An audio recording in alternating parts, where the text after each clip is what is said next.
आज की चर्चा।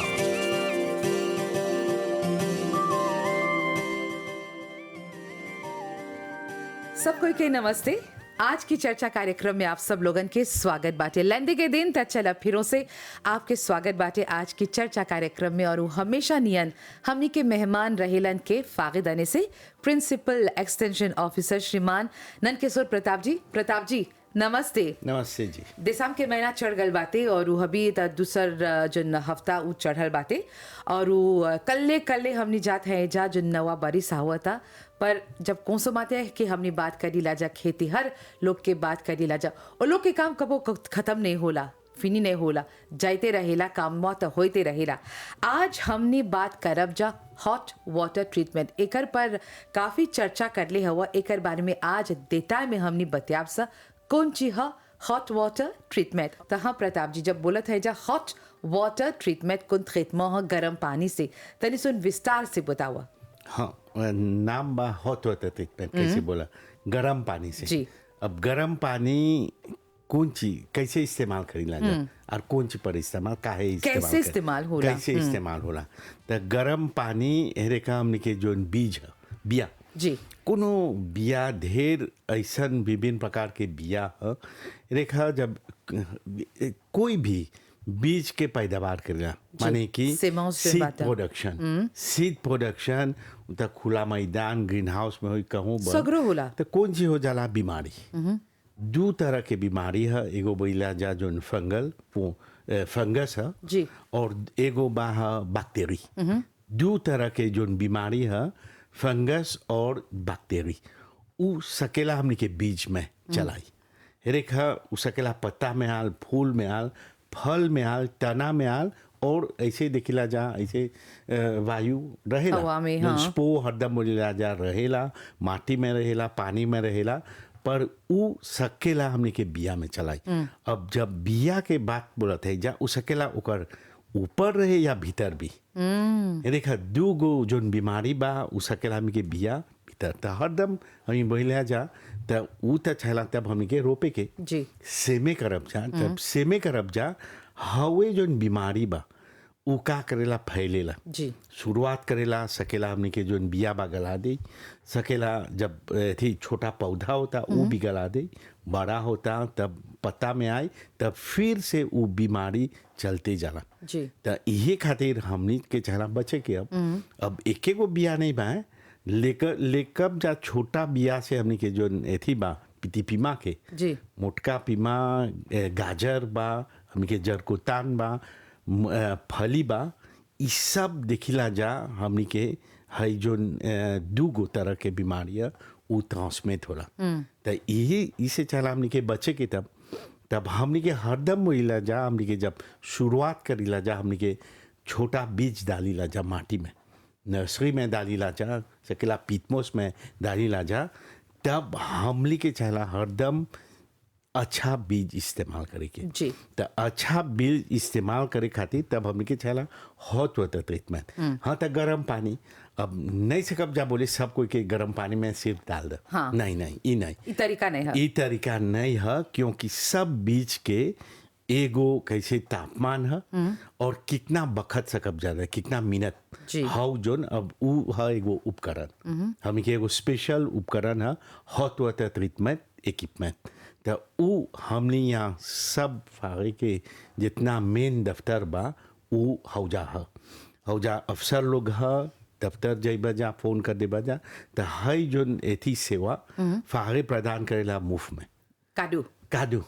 कादू कोई भी देखा जा बाहर से बीज मंगावत हो अपन बीज एथी पैदा कर या कहीं भी से खरीदत हो तो ई जितना भी लिस्ट देव हम चाहिला गर्म पानी में हमने यहाँ फोन करे के एक हमने हरदम बोला एक फ़ोन दूर हो जा जी। हमने के 5 दिन एक सप्ताह में हमने के हो जा अफसर लोग तैनात हो जा सिर्फ फ़ोन करिया जा और ढेर दिन नहीं लेवेला ई चला जाने के नहीं सोचबा जा होते ट्रीटमेंट सकेला 2-3 दिन नहीं एक के दिन में लगभग सकेला 30 मिनट में हो गल तब हमने की छाला सुखाई दे के लगभग 2 घंटा एगो आधा दिन में सकबा जा हौजे रहे या बाद में सिर्फ फोन कर दे अब जाए का तो और बीज तैयार हो गल बा सब जा लेके चल जाए। और उ जब तैयार हो जाला, जब हॉट वाटर ट्रीटमेंट हो जाला, माने कि उ जन बियावा बाटे सीडवा बाटे उ अब नहीं बिगड़ी, नहीं बिगड़ी, एक बाद नहीं बिगड़ी, नहीं बिगड़ी सब बचा रखे। सखिया में ये अच्छा सवाल कर देला, सज्जन या रखे पर हमली बोलती जा जस्ती अच्छा रहत एगो बचाव जा और जोन बीज में है दूगो बीमारी नहीं रही, जोन बीमारी बा नहीं रही। दूसर चीज का करेला, हमनी जब जमीनाशों दली जा अपन एथी में नर्सरी में या खेत में दली जा, हौजा उ ज्यादा दिन नहीं लेवेला जमे के। अच्छा। जल से जल जम जाला, एगो पहला चीज। और दूसर चीज यूनिफॉर्म है, कब हो जाला एगो बीज आज जमल काल नहीं है, यूनिफॉर्म देख बजा सब जोन एथी बा बीज बा फूटेला एके को जी, लगभग एके को। ये तो बढ़िया बा, ये अच्छा बा क्योंकि हमनी जब जाप से ट्रांसप्लांटे करे रोपे जाप जा तब जानब जा एगो यूनिफॉर्म हो जा भी हमके खेत में रोपाई होता। तो देखा एगो बचपा जा बीमारी से, दूसर हमनी के जोन बीज बा जल से जल जम जाला तो हरदम बोलिया जा एगो बिया जब एथी निकल जा रखला जा, बाहर से आल उ सकेला कंटेनर में सील कंटेनर उ कुछ में होई उ एगो बोलिला जा सुतल लिखने अंग्रेजी में डोमेट जी। तो हाउ जब हमने हॉट वाटर ट्रीटमेंट कर दे अब जा तो उ माने कि वो सुतल तोड़ दे अब जा जी, डोमेंसी तोड़ दे अब जा, वो पर नींद से खुल जाए, नींद उठ तब जाए। उ जल से जल जम जाला जी। और कोई ढेर जाना जाने लन जा ये देखा फ्रिज में डाल देबा या और कोई गोनी में बीच में डाल देवे लन जा, हाउ एथी कैसे लिमिजिस्टे मिल जाला एक रात 24 घंटा तो वो भी जब जेबा जा जमाए तो वो हाली जम जाए।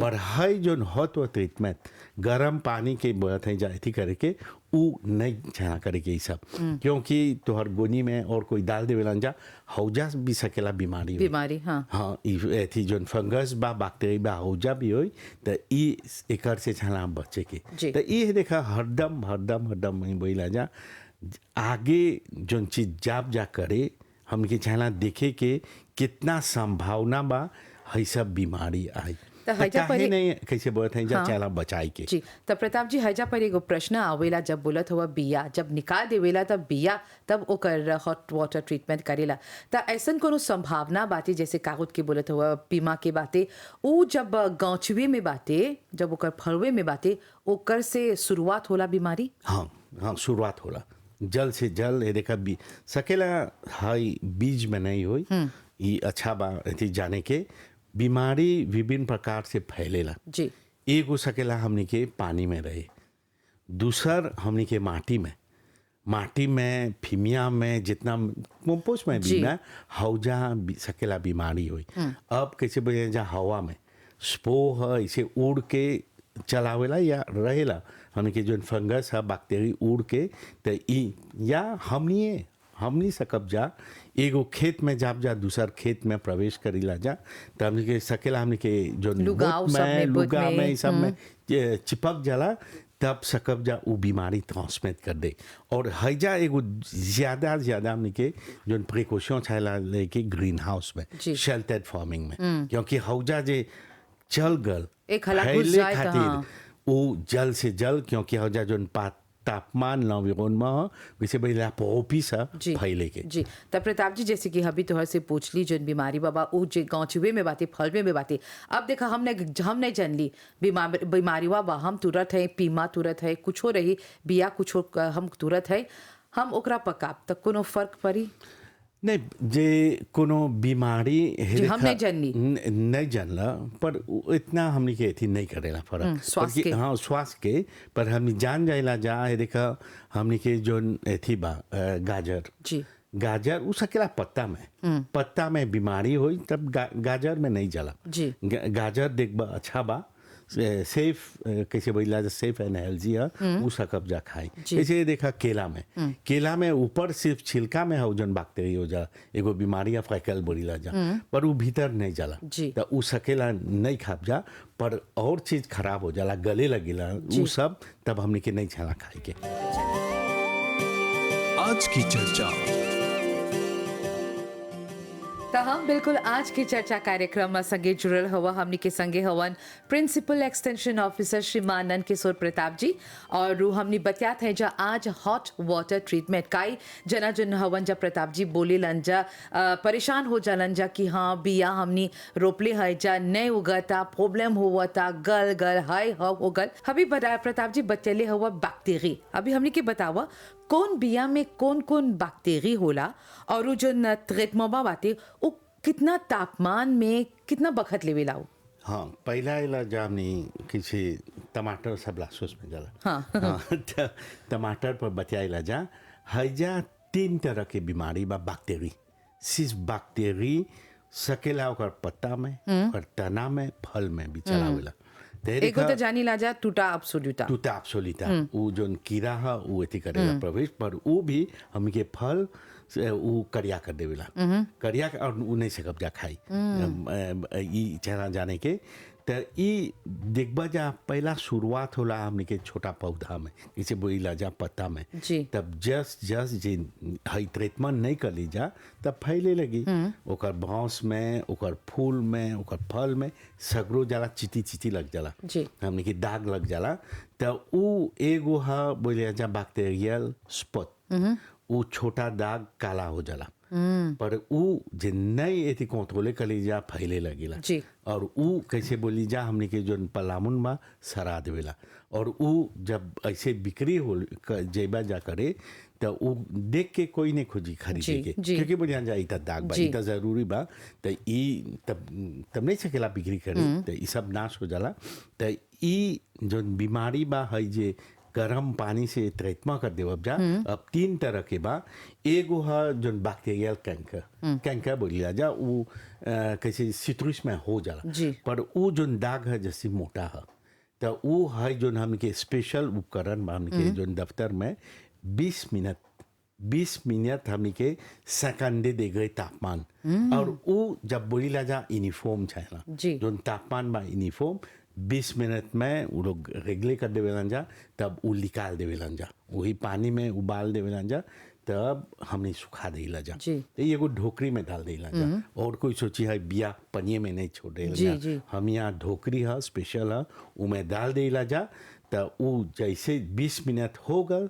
तब ऐसे छोड़ देला जा सकेला जे हौजे रहा जी। तुरंत सकबा लेके चल जाए अच्छा रहत और कोई बैला जा अपन ढोकरी आंदा जी। ढोकरी में हमने एथी कर देव जा तुरंत सकबा लेके चल जाए और जब तुरंत लेके जइयन जा घरे तुरंत ओकर जो न रोपाई करियन जा चाहिला स्प्रे करे के कैसे हाँ, सकियन जा एक के फजीर के करलन जा जे सकेला शाम सांझ के के, सकियन जाता थी सेमे कर दे या 1-2 दिन में छाना सेमे कर दे के पर कहाँ छाना रखे के हमके जोन फ्रिज दे अब फ्रिज रेफ्रिजरेटर हमने के जोन एथी बा कमारी बा। द्वारी ऊ में डाल देबा 1-2 दिन में तब सब तो वही बोलती जा जितना कामे बा जी। जितना सेमे कर ले बा जितना जे बा रोपाई करे उतना ही हो तो ट्रीटमेंट करबा सकेला एक लीबर होई तो तोहर बिया एक का लीबर सकबा जा जात हो रुपए उतने ही एथी करा क्योंकि हौ सब तो उतना सुरक्षित रही अपन फ्रिज में जी। पर काहे बोली जा ई जमे से हाली जम जाला ईगो और यूनिफॉर्म जमेला अब धरला हम वाटर ट्रीटमेंट वो सब कर देली अपन बिया वो सब के अब हमके लेता नहीं बा अब एक बरिस के बाद सोचे थे रोपाई करे के सेमे करे के कोनो फर्क पड़ी नहीं नहीं तो हमने नहीं बोलती जा हो तो ट्रीटमेंट अभी करेंगे जब हम तैयार हो गए तैयार तब जानत हुआ जात हुआ जा रोपे 1 महीना होगा 1 महीना में रोपबा तब हमनी के पौधा 3-4 थी सप्ताह में तैयार हो जाला तब हमने यहाँ फोन करिए जा क्योंकि हमने 1-2 दिन आगे फोन कर देव जा हमने कर देव जा जी। क्योंकि वो ढेर एथी नहीं लगेला तब ई पहला जो हमने बोला बैक्टीरिया कैंकर ई एगो दूसर है बैक्टीरियल स्पॉट ई छोटा छोटा दाग ई 7 मिनट 60 एक घंटा 48 डिग्री कांस्टेंट वो उपकरण में डाल देला जा जी। तब ये से चला सकबजा बचे माने कि जो बीज में बा कैसे बोली एगो चीज बीज के भीतर है और ओकर जो ऊपर भाग में है माने कि दोनों ये बगल। जो हॉट वाटर ट्रीटमेंट पर बात है ओकर से आगे टेस्ट चाहिला करे के हाँ चाहिला चाहे ना करे के जेमिनाशो जमे जनबा कौन जन्म जा प्रॉब्लम बा जेमिनाशो बाकी नहीं बा पर हई सकब जा एथी कर दे। अब एगो दूसर बीमारी बा वो बोली जा बैक्टीरिया स्पेक। जी स्पेक वो भी देख छोटा छोटा चिट्टी हो जाला बैक्टीरिया। तीनों बैक्टीरिया लगभग जो दाग है काला है पर वो कैसे बोली सकेला तना में आए ओकर बांस में आए ओकर जोन एथी बा पत्ता में वो भी में है जोन दाग बा वो भी में चला जी। तो हौजा जी जनली जा तब वो भाग में फैले ले जा तो यही खातिर ई भी 30 मिनट हमनी सेकंड दे दी गई सेकंड दे कांस्टेंट हौजा कर दे अब जा तब सकब जा एथी से में करे पर जी। एगो दूसर चीज बा रेखा सकेला 2-3 दिन में एथी नहीं मिलल थोड़ा समय रोपे के तनी एथी फ्रिज में डाल दिला पर कोनो बीज ई चाहना जाने के कोनो बीज हर तो ट्रीटमेंट कर देबा हाँ। चाहेला एगो सीड कोटिंग करे के मतलब कि सीड कोटिंग माने कि एगो हमनी के बीमारी से बचे के हमनी के जोन माटी में है तो वो भी मैं कैसे बोली ना बीमारी है तो वो एगो दूसर प्रिकॉशन बीज पे नहीं बा निकाल दे लीजा हाँ। पर हमनी के माटी में सकेला रहे पानी में सकेला रहे तो उता अफेक्टे करी तब वो जब नहीं कैसे नहीं अफेक्टे करी तब एगो दूसर हमनी के लापूद है पाउडर हरदम बोला जा जे कोनो जैविक खेती करेलन जा जी। ट्राइकोडर्मा वो जहाँ बिक्री होला सकेला मिले जितना लेबल में बा उतना डाल के तब एथी छाना मिला के तब सकबा जा तुरंत सेमे करे पर ई हमनी के किसी बेला जैविक खेती ऑर्गेनिक बियो में सकेला इस्तेमाल करे जी। अब ई अच्छा से अब जे एथी नॉन केमिकल ई करेला अब जे रासायनिक पदार्थ ओकर भी बा जी। हमनी के जो एथी बिक्री होला तो ऊ भी सकबा जा एगो पाउडर है एगो लापूद है ऊ सकबा जा ई में मिला के तब रोप दे तो ई एगो चीज कैसे बोलनी सकबा एक सप्ताह में नहीं रोपत हुआ सूख गल एथी जब बहुत होते इतमत करवा सकबा है पाउडर डाल के तब अपन रेफ्रिजरेटर में जी। तब एगो नीमन एथी में चना सेले कर दे के जी। सेले कर देबा तब वो सुरक्षित रही ई जो बीमारी बा माटी में मेथी पानी में तब सकबा जा बचे। और जोन खेतीहरू लोग तनी सुन रासायनिक पदार्थ उ सब इस्तेमाल करेलन अब हॉट वाटर ट्रीटमेंट हो गल बाते सिमे कर देले हवन तब बाद में उ लोग जब जोन रासायनिक पदार्थ उ सब दलियन दवाई उ सब दलियन तब उकर से कौन ची फर्क पड़ी नहीं एको फर्क नहीं करी बीज में बचा दे लीजा जी।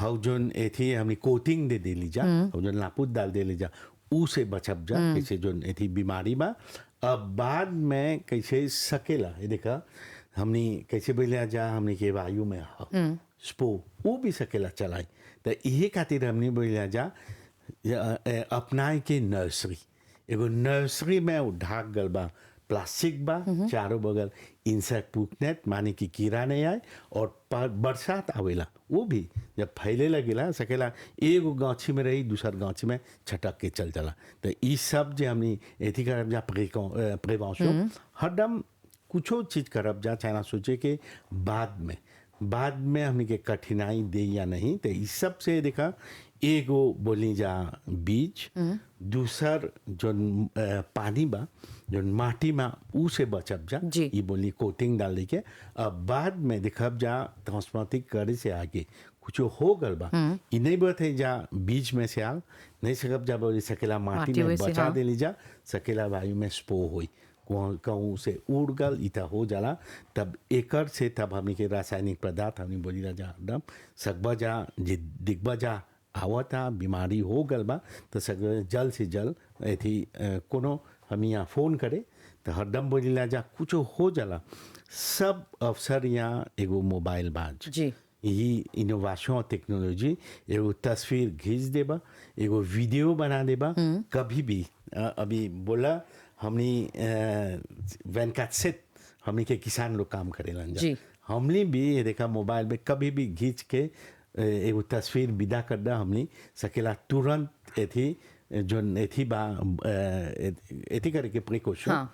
प्रिवेंशन लेके तुरंत सकब जा बोल दे। अच्छा ई तरह हल पलदामुन के जोन बिया प्रताप जी और कौन कौन बिया के हॉट वाटर ट्रीटमेंट होला हाँ अब एगो दूसर हमनी के कैसे बोला जा हमनी के फली जरकोतान बोएम ई सब बा हो जा भाई 3 तरह के बीमारियाँ तीन तरह के है जे एक गरम पानी में डाल देवब जा सकब जा बचे। एगो कॉमन ब्लाइट माने कि ब्लाइट करिया हो जाला, पत्ता करिया जाला। अब हेलो ब्लाइट है, एंथ्रेक्नोज, ई सब पत्ता में और जो हमने के फल में भी आवेला। जी त फल के उत जे चल गल करिया करे लगल माने कि एगो दूसर बा हेलो ब्लाइट, उ ऐसन दाग चलावे नहीं सकब जा बिक्री करे, खाए के मुश्किल नहीं सकब जा पकाए। त एक यही खातिर हमनी के जोन बीमारी बा कैसे बोली जा, कोनो 10 मिनट, कोनो 20 मिनट, 50 डिग्री, त ई हमनी यहाँ बा लिस्ट बा, कैसे लिस्ट दिक्कत हो जा, लिस्ट बा सब हमनी है बचब जा। जी। त ई जब जैसे जैसे देखा हमनी के जोन फूल गोभी बा, जी लिसु ब्रोकोली, एगो दूसर खतरनाक जोन बीमारी है, उ जैसे देखबा तोहर लिसु मोटा गलबा करिया लगेला, गले लगेला, और उ एक सप्ताह में सकेला नाश कर दे। तब नहीं सकबा जा बिक्री करे। त ई जोन हत होता तो इतना जोन बीज में बा कर देवब जा। पर एगो चीज बा हमनी थी लिसु के मॉरिशस में नहीं निकालेला जा, जी। थी बीज बा बाहर से मंगाइला जा। बाहर में ई जे लेबल में देखबा जा नहीं है, ढेर ई सब जोन एथी हथी में तू लोग नहीं करेलन जा। तब प्रताप जी जैसे बोलत हुआ बाहर से मंगावे ला जाला जोन बिया वो सब, त कहांतन हमनी जानी ला जा हो ई सब होला, तब फिर से ओकर इंस्पेक्शन होला कैसे जब नहीं। बिया वो सब बाहर से आवेला? उ लोग जब बाहर से उ लोग जब लाबोरेटरी में उ लोग टेस्टे कर देवेलन जा, और देखबा जा ओकर लेबल में उ डला गल बा उ कितना जेमिनाशन है और कौन बीमारी से सकबा जा बचे, ई डाल देवेलन जा। क्योंकि जो मंगावेला जा उ जो लाबोरेटरी टेस्टे कर देवेलन जा, टेस्टे हो गल बा ई सब डला जला, पर हत मत नहीं डालेलन जा क्योंकि नहीं करेलन जा। अच्छा पर ई एगो डबल शू होई खातिर हमनी नहीं सोचे जा बाहर से चला उ एथी एगो अच्छा जोली कंटेनर एल्यूमिनियम में डाला बा, उ सुरक्षित बा। काई बोलत है काई कि हमू पलदामुन सब प्लॉटली रली एगो पैकेट में जैसे बेचल जाला, हम प्लॉटली पलदामुन तो जोली हो गल बाटे, पर पिके हाँ पिके हर फल पलदामुन जोन बाटे फलवा सब पिके रहल। पिके माने कि जो हमने के शनि है, हाँ। शनि ओकर जो एथी है छोटा एथी कीड़ा, वो आके चुम लेवेला, तब शनि भीतरे हो जाला। हाँ। पर एगो दूसर बा है जो अभी बोलनी बैक्टीरी, वो ऐसा दाग कर देवेला तू सोचबा पिके हो गल। हाँ।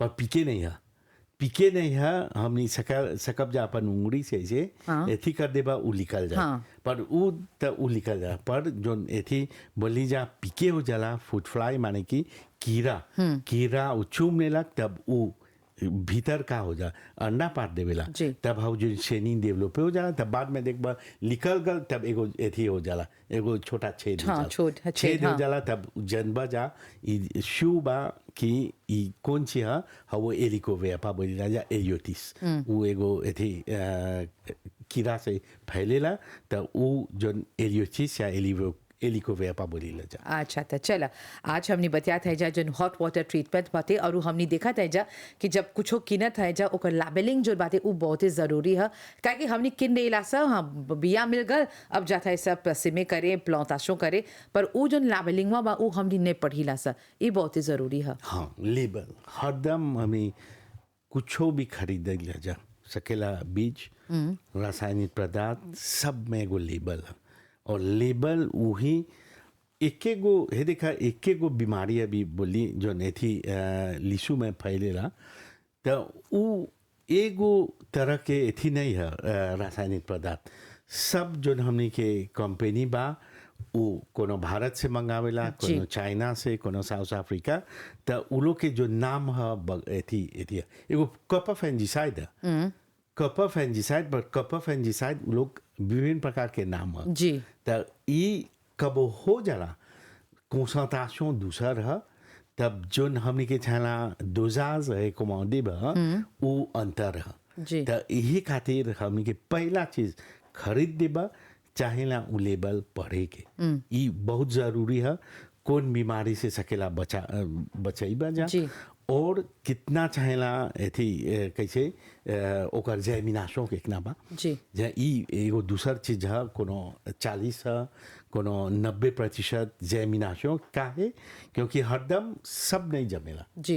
इता हो जाला कोनो एथी कोनो हो जाला 100%, पर उतना नहीं बोला जा 90% का तो मैं क्या पूछा सकेला जेमिनाशो अच्छा जी। 80 भी, पर जब त ई जे बीमारी हो गल तो एग्जामिनेशन कमती हो जा। यही खातिर एगो कैसे बोला ये अच्छा प्रश्न करना लेबल एगो छोटा एथी उ पैकेट में बा जी। अब उ खोलला उमें 1000 गो बीज बा। अब तोहर सिर्फ 500 तू सेमे करबा जी। तो हाउ जोन 500 बा जैसे खोलला वो तुरंत छला रेफ्रिजरेटर में डाल दी के, काहे? क्योंकि बीमारी कैसे बोला जा वायु में ई छला एथी माने कि सुरक्षित स्प्रे करत हो कब खोलबा अब तब सकबा एगो ऐसे एगो कंटेनर में एथी डाल देला। अब हौजा से 500 चुन के तब 500 अब बोलबा फ्रिजरेटर में डाले नहीं, तब सकेला बीमारी ऐसे थी होई कुछो भी बा हौजा पोजे होगल तब सकेला बीमारी हौजा भी ऐसे फैलेला। यही खातिर ई छना बचे के जितना इस्तेमाल कर उतना ही डाला तब क्योंकि ये देखा हमनी अपन हाथ से एथी छुअत है जा सकेला माटी होई कुछ होई थी बीमारी कहीं भी हमने जाते हैं बैक्टीरिया तो सगरो बा। टमाटर हम एथी तोड़ ली अब जाते हैं बीज इस्तेमाल करी सकेला जोन टमाटर में बा जोन बैक्टीरिया बा फंगस उसे फैला जाए तो ये कहते बीज जब करब जा वो कैसे बोला जाए एगो ऐसा जगह में करब जा ताकि नहीं रही हो बैक्टीरिया फ्री रही, बैक्टीरिया नहीं फैलाब जा। जी, जी। ई छला सुरक्षित जगह में करे के तो ऐसे करब जा तो कोनो बीज हमनी छला हरदम महिला प्रिवेंशन इज बेटर मान क्यों है सब जे एथी करब जा इस्तेमाल करब जा ई सब टेक्निक तो हमनी के कम से कम ई सब बीमारी फैलाब जा। आज की चर्चा गजब भयो रामा जे प्रिकॉशन आई लेबा था प्रिकॉशन इज बेटर दैन क्यों जैसे हमेशा हमने बोली ला जाता चला प्रिकॉशन लेबा त निमन से अपन जोन सीमाओं सु सब बातें बिया उ सब बातें उनका जोन रुपाई सक बचा करे। आज की चर्चा कार्यक्रम में आज हमने हॉट वाटर ट्रीटमेंट पर बतिया था जा प्रताप जी पलदामुन के बारे में बोलला और जोन फली उ सब बातें हबी पीमा हमने जानी ला जब कोनो बीमारी कोनो प्रॉब्लम बैक्टीरिया हो जाला उ करिया जाला उ बिया के वजह से ह के जोन प्लांट में बातें हाँ उ सकेला कैसे बोली जा प्लॉट में आवेला या माटी में हो पर एगो हमनी के जोन बीज में जी उ फैलेला बीज में से छोटा तब ओकर पत्ता देखबा चिती हो जाला करिया तब उ जो ढेर जना हमने फोन करेलन जा शिकायत करेलन जा जब फल एथी बतोरी के पानी चलाल तब करिया जाला और उ छना जाने के उ सकेला मंडी में चल गल जी तो अपन रख देला फ्रिज में हौजा भी फैलेला। तो हसे हये पूछती किनली तो अच्छा रहल अब 2-3 दिन बाद उ करिया गल बा हाँ तो लिमिजिते हो गल उ सकेला छोटा नहीं लौकल होई या एगो 10 गो 20 गो खरीदला एगो में सकेला होई तब उ सकेला सब करिया दे वो ऐसे फैलेला। तो ई जोन हमनी के मिर्च में ढेर जना शिकायत करेलन जा उ पत्ता में लौकेला जी पर उ जब फल में चल जाला उ बचाए खातिर तब मुश्किल हो जाला। अब धरला हम किन ले ली उ करिया गल बाते फ्रिज में अब पकाए के बा हम कुछ करब ओकरा इस्तेमाल करब के फेंक देब नहीं एगो छोटा भाग सकेला जे एथी करिया गल होई तब वो भीतर नहीं आवेला पर हाँ। जे लगभग 1/3 या आधा तब उ सही एथी कर दे के क्योंकि तब उ फैले जाला कैसे देखिला जा हौ जोन भीतर काटब जाओ करी उ भी करिया जाला कबो बाहर से उ करिया जाला पर अंदर जब देखबा त निमन बाती हाँ कबो कबो हो जाला तब उ सकेला इस्तेमाल करे सिर्फ जो दाग में करिया जी। बा उ काट के एथी कर देबा पर उ भी रेखा नहीं जन्म जा कब तान रहेला कबो जी। तान रहेला तब उ नहीं पकी उ करिया ही रह जाए देखबा तब उ नहीं अच्छा खाई के तो ई एथी बा क्योंकि उ तानवे में तोरा गल बा यही जी। खातिर हमनी हरदम बोलीला जा कितना जना हमनी के खेतीहर लोग के उ लोग ऐथी हो जाला शिकायत उ लोग के बाद में मिलेला जी। सकेला उतन में चल गईलन जा बिक देलन जा बिक्री हो गल तब बाद में जो लौकते हैं लोग गइलन जाए देखा हमके शिकायत मिलल उ लोग जब गइलन जा आज एथी करलन जा अपन जो एथी बस्ता में रहल जब उझिलन जा त देखत हो जा करिया गल बा ढेर तो सबसे आगे जो खेतीहर उ सब हवन जा उ लोग की कौन प्रिकॉशन चाहना लेव के त उ लोग पहला ई बीज यही बोलती जा ढेर जा जानी ला अपन बीज अपन से निकाले लन जा जी। हाँ हमी के टेक्निक बा हमने अइबा जा हमने बोल देव अब जा कैसे छाना निकाले के कब छाना निकाले के माछू जो एथी खेत में देखबा जा ई बीमारी होई ई बीज नहीं निकलिया जा ई पहला चीज छाना जाने कि तब नहीं क्योंकि फिर से जी। वो फैली अब हो जाला सकेला ई भी सीड प्रोडक्शन में सकेला 10 गो गांची होई एगो में या एक दो में हो गल तो उतर नहीं देख ली जा तब फैली तब कैसे बचा जाता यही होता ट्रीटमेंट जी। तब यही गर्म पानी में जे उबाल दे ली जा कि हमने के स्पेशल उपकरण है तब इसे बचबा जा तब बाद में संभावना बा कि जे आए वो सकेला कैसे हमने के जौन वायु में है या हे देखा एगो दूसर चीज है जब एक एगो गांची तो और आंगन में बा या हमने के जोन खेतीहर लोग बा एगो हमें एथी रिकमेंडेशन देला जा कितना फासला है कितना दूरी पर दूगो गांची छाना छोड़े के जी। वो रिकमेंडेशन जे ढेर भीरी रोप देला का होला जब पानी या सिंचाई करत हो जा एगो में से छट के उ दूसर में जाए तो ई चाहे एथी रिकमेंडेशन अनुसार चाहे रोपाई करे के हाई स्पेसिंग लिस्पास में चाहे रखले रहे के कोनो एथी में ई हरदम बोलीला जा ई लिस्पास में रिकमेंडेशन द्वारा हरदम हमी के जो लेगी दागिकोल में बा सकबा जा पुस्तक खरीदिए जाला अभी सालों लाग लीचे रहल बहुत से लोग अइलन जा हमी के फंस अइलन जा अच्छा। हाँ आज की चर्चा माथी के मोल हाँ मुलन जा है देखा बोला अदिया ना खरीदे तब कब बोल देला जा हे देखा सकेला एक जना आंगन में होई खरीदे हाँ नहीं मानो हमनी के वेबसाइट पर उ सकबा जा कभी भी हौजा जे एथी खोल दे बा हमनी के वेबसाइट तो हौजा जो लेगी दाखिल बा पूरा पुस्तक हौजा बा जी। और कोई जानिला जा उ खोजेला जा अपन यहाँ रहे जल्द से जल्द कहाँ जाइबा जा अपन लैपटॉप मोबाइल खोले डाउनलोड करे है जा मिल जाला तो यही हमने के चला हरदम एथी अच्छा तरीका अपनाई के अब दूसर बात जो हमने के बैगन के गांची जी।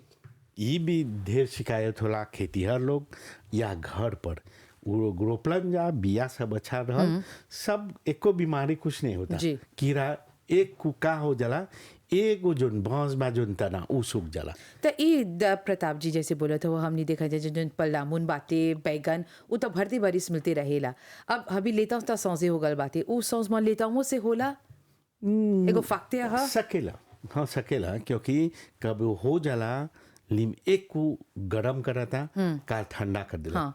तो ई जोन बीमारी है तब ज्यादा थी संभावना बा। किया हुएला हाँ सांस में क्लिमाचिक जरूर बा और दिक्कत है जा जोन बीमारी नहीं रहल पर आज ज्यादा हो गल बा जी। वो बीमारी सकेला हो आगे तो उ अब दिक्कत है जा ज्यादा नुकसान करता तो ई हाँ सांस में क्लिमाचिक कैसे और चीज आगे फुलाता हल अब नहीं फुलाता जी। क्योंकि ढेर गरम कैसे थी हमने के लोंगान के गांची जैसे गरम जोन साल में होला कम फुलाला अभी लोगान मिली खाई के अभी मिली आजे सवेरे जाते हैं थी अपन तबाजी हौ जितना लोगान है वो गाँच में लौकल हमनी हाँ ई फर्स्ट क्लास और जहाँ इलाका बा है कि वो बासे वाकवा ओलीवुड और जगह में लोगान अच्छा बस तूफान नहीं आए हाँ छाना ऐसी करके तूफानी मौसम नहीं आए अभी तक सब कोई लाले लाल लीची खात वन जा सगरो बिक्री होता और सकेला 3 सप्ताह में मिली है बहुत से थी लीची हो गल बा और मीठा बा हमनी के कैसे बोला गुद्दा ज्यादा बा मिठास बा तो ई हरदम कैसे एथी कर लिया जा हमनी के छाला बचे के ई भी कैसे बनी दूरी दूगो फासला दूगो गांची ढेर एथी नज़दीक रोक दे बजा तो वही बीमारी एगो में से दूसर में जाला ई छाला एथी बचे के तब हमनी के जोन कैसे बोली जा बैगन के गांची वो बड़ा होता फुला गल जब देखा तो जा 2-3 गो फल हो गल बा एगो बांस में एक को देख बजा सूख जाला जी। आज देखला काल देख बजा मरवाई लगल पता तो ई बोलीला सूख जाला तो उ एगो बीमारी है फोमोब्सिस ब्लाइट बोलीला जा ब्लाइट एगो ब्लाइट है तो उ जे सकेला एक एगो तना में थी ब्रांसवा में जी। उ सिर्फ सकेला काट दे काट दे तब जब कटला जा तब चाहेला कैसे बोलिया हरदम एगो लापैचे रही तो वो एथी कर देबा सेली कर देबा जी। ताकि हौजा से वो नहीं फैली नहीं बीमारी तो ये एगो टेक्निक है पर अब ज्यादा देर कर देला जा तब सकेला दूसरा तना में एथी जैसे देखला जा उछाला काट दे के काट देबा वो छोड़ दे 2-3 गो फल नहीं मिल हौ जो 2-3 गो तना में ऊ में से फल मिली जी। तो ये कब हो जाला वो एक एगो गांची सब नहीं सुखेला ई सकबा जा एथी करे एगो या दूगो तना चुक जाला जी। यह फॉर्म ऑफ स्प्लाइट दूसर बीमारी है वो है एथी बैक्टीरिया विल्ट बड़ीला जा जी। वो जोन गांछिया वो पूरा गांची सूख जाला वो भी आज सकेला देखला काल जब अइला देखबा मरवाई लगा वो है एथी बैक्टीरियल विल्ट त जल्द से जल्द चाहेला ओकरा हाँ उखाड़े तो के वो कुछ नहीं मिली वो एको प्रिकॉशन ले बा कुछ दलबा क्योंकि वो जो माटी में से बैक्टीरी वो ग्रीन हाउस में भी आवेला है जी, पानी से प्रवेश कर देवेला तो वो एथी हो गल तो मर गल और ओकर कैसे बोलेला सॉल्यूशन है जोन तोहर बीज है वो जोन बीज जहाँ तो जा वो अच्छा बा सुरक्षित बा जो बैक्टीरी नहीं बा तो वो अच्छा बा उ सब बजा रोपाई करे तो ई सब जब बचे तो बैक्टीरियल विल्ट खतरनाक है पूरा गांछी टमाटर के होई मिर्च के होई बैगन होई आंगी बैगन होई ई सब में आवेला तब वो देखबा एक सूख जाला तो ई सब कैसे बात है जा बीमारी जो फंगस बैक्टीरिया बहुत खतरनाक है जी। देखिए अनेक विभिन्न प्रकार के सकेला वो प्रवेश करे तोहर गांची में बीज पानी तोहर माटी तोहर कंपोस्ट हमली सकेला जी, हमें के जी, जी। हमी भी सकेला रास्ता हमली धइल द्वारा बा। अब तब आइला जा जो नहीं थी हमी के ग्रीन ग्रीन हाउस, हाउस जी। ग्रीन हाउस बा ई सब बीमारी हाँ फैलेला पर हौजा जे कोनो ई सब बीमारी कंट्रोले होला कंट्रोले करे के तब मुश्किल कभी हो जाला क्योंकि हौजा जो तापमान है जो कंडीशन Différent बाटे। वो फैले के ज्यादा Propice बाटे। संभावना तो हौजा यही बोली जा ई सब जे एथी का तो जा ट्रीटमेंट छाना कर दे के और हरदम बोली ला जा हमनी यहाँ एगो फोन दूर रहो जा जी। हमनी के कभी भी है जो पॉम्फलेट बा हमनी के हॉट होता है ट्रीटमेंट में जी। ई मुफ्त में सब हमनी के देता दफ्तर बा मिलेला अब हमनी के सब दफ्तर के नंबर है मापू फ्लाक कोनो दफ्तर हमनी के 16 गो ऑफिसर है जी। 16 गो दफ्तर है सकबा जा जाए और फोन करे कोई कभी भी फोन कर देबा बीज रही बोल देवा अब जा कौन चीज प्रिवेंशन करे के तब सकेला फोन कर द्वारा एगो rendezvous दे देव अब जा ये अच्छा है। ऐसे सिर्फ बीज लेके चला बा जा सकेला 2-3 जना थी हौजा बा तब देर हो जाला तब जी। हम बोलती जा एगो rendezvous ले लिया जा जैसे अस्पताल में rendezvous ले लिया जा ऐसे ही rendezvous ले लेवा बा अइबा जा और हमनी कोनो हमनी के अइला जा मॉडल फॉर्म मापू में बा फ्लाक में हमने गैली जा माटी के मोल मापू भी गैली जा जी।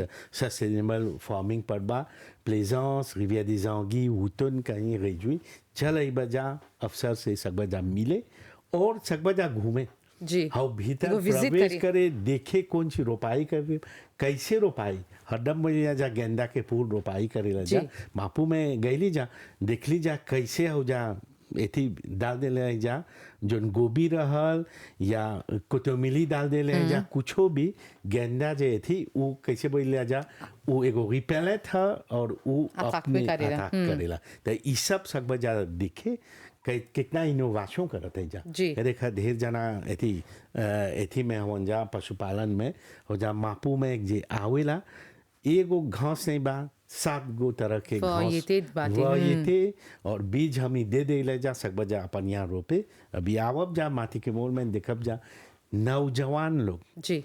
और कोई बेला नौजवान लोग खेती में नहीं आवेलन जा जी। या पशुपालन में आवत होन जा तेरेवा बहाबी। जोन प्रदक्षिणी रगल SVIC से बहुत से लोग अइलन जा जी। ये खातिर हमने कैसे अभी रेडियो पर बातचीत करते हैं जा ढेर जना अइलन जा भेंट करलन जा वो लोग यहाँ बहुत होन जा माटी बा सकेला माटी नहीं हरी एथी कर ली जा अच्छा ऐसा नहीं थी बोली जा रेखा हौजा था 5-6 मिनट वो बचा दे ली जा जी। और कोई बोला जा हम तो एगो फंक्शन है नहीं छैला रोपे के दुआ नहीं है रोपे के मुझे नहीं सब कोई के द्वारा सब ना माटी तोहर बा कभी भी कुछ भी सकबा जा रोपे जी कारत जोन प्लांटे है भाई देखा सुनत हुआ जा पशुपालन सब कोई के लिए खुलल है ई नहीं बोलबा था ऐसे था कितना और हमने के जोन एथी बा जहाँ जहाँ रोपाई करी जी। ला जा तो वो ऐसे ही रह जाए नहीं हमने के चाहला हरदम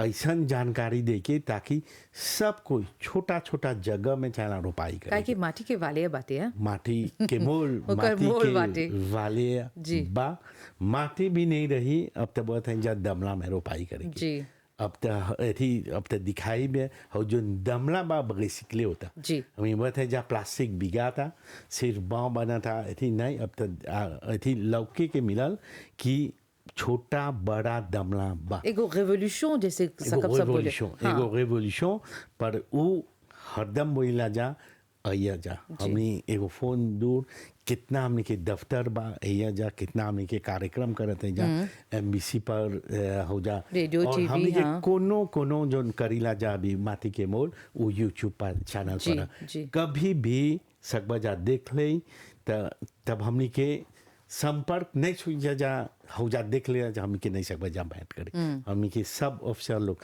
तैनात हो कैसे आज हे देखा अली जा हई जोन एथी बा जोन बीज होते ट्रीटमेंट एक गो बीमारी से नहीं एथी कर जी। एक गो बीज नहीं कितना तरह के जे अपनावब जा और ई एगो चीज नहीं चाहला तू लोग के उपकरण स्कीम और योजना नहीं चाहला खाली बिया लेके चले ई गए सिंपल कैसे बोला तरीका है बिया चलाई बजा है कितना बीमारी बा सकबा जा बचाई कितना चीज रोपाई करेला जा तो चले आज हमनी के आज के चर्चा कार्यक्रम है जे परी समाप्त हो जाला हमनी आशा करे थे जा जितना जना तो हमनी संगे जुड़ल रहलन जा और उ कोनो जोन जोन कन्फ्यूजन रहल उ लोग के दिमाग में कि कैसे चाहेला सिमौस के जोन बिया वो सब करे के हॉट वाटर ट्रीटमेंट जैसे बोले हवा प्रताप जी सकिया जा सगरो जाए कोनो ऑफिस हौजा परी एगो वीडियो एगो फोटो खींच लियन जा लेके जयन सा दिखायन जा और उ जोन ट्रीटमेंट होला रेजवी में होला उ निशुल्क ह उ कादू ह कुछो नहीं चाहेला पैसा देवे के चुकाए के कुछो नहीं खाली एगो रॉन्डेवू ले लियन जा और उ हौजा परी जाके अपन जो ट्रीटमेंट बाबाते सीड्स के बिया के हौजा परी निशुल्क हो जाए इस सब जानकारी खातिर बहुत बहुत धन्यवाद प्रताप जी धन्यवाद आपको और भी। उ हमने आवत हफ्ता फिर से मिलब जा जरूर। तब ले नमस्ते आज की चर्चा